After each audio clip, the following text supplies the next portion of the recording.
The CX-3 is the fifth model in Mazda's range to use the Kodo design language, which is what Mazda says is a way of expressing the car's soul and dynamism through its lines.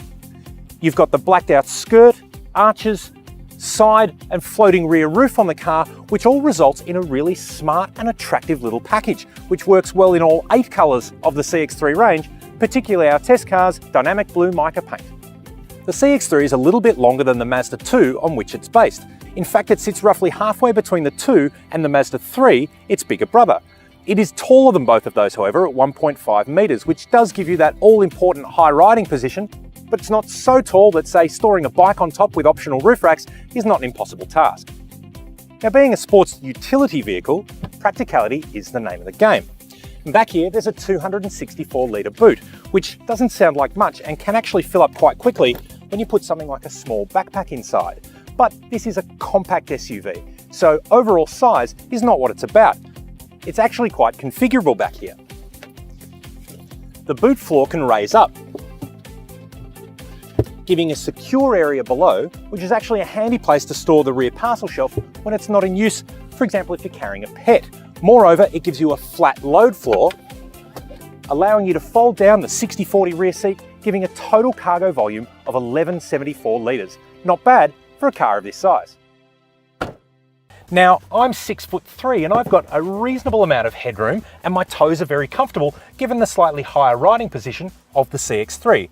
Where it is tight, however, is on my knees with the driver's seat set in my position. Thing is though, it's actually quite soft, so it's not really that bad. You've got a map pocket only on the passenger side, bottle holders in the doors, but there is no center armrest, which means it can get a little fidgety back here, and forget about fitting 3 adults wide in the back. There are also, in typical Mazda fashion, no rear air vents.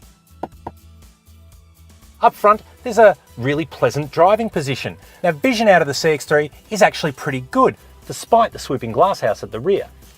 The CX-3 has a really high level of quality about it that just doesn't happen in a lot of cars in this class.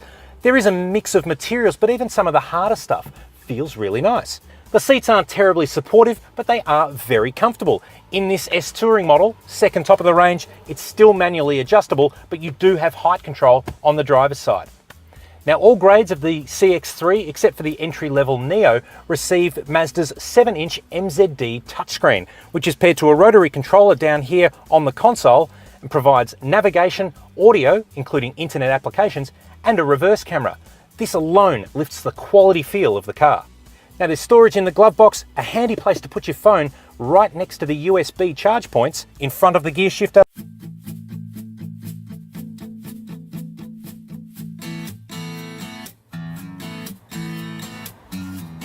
There are 4 model grades of the CX-3, 2 transmission options, 2 driveline options with both all-wheel drive and front-wheel drive, and 2 engines, a 1.5-litre turbo diesel and a 2-litre petrol engine that we're in today. The 2-litre petrol has 109 kilowatts and 192 newton meters, which is pokey enough for most of your around-town driving. Put your foot down, however, and it can sound a little raspy. Today, around a solely urban loop, we've been sitting under 8 litres per 100 in the petrol. Mazda has copped a fair amount of criticism about road noise in cars like the new Mazda 3, and well, we're on some pretty standard urban roads, and while you can hear the tyres, we've got the aircon and the radio off, it's actually not that loud at all. The $1,030 safety pack is available as an option across the range, except in the top spec where it is standard. Now, this gives you blind spot detection, rear cross traffic alert, which is great for reversing out of driveways, and of course city braking, which will automatically stop the car if the car in front of you stops suddenly. Also included on our S Touring model is a flip-up heads-up display,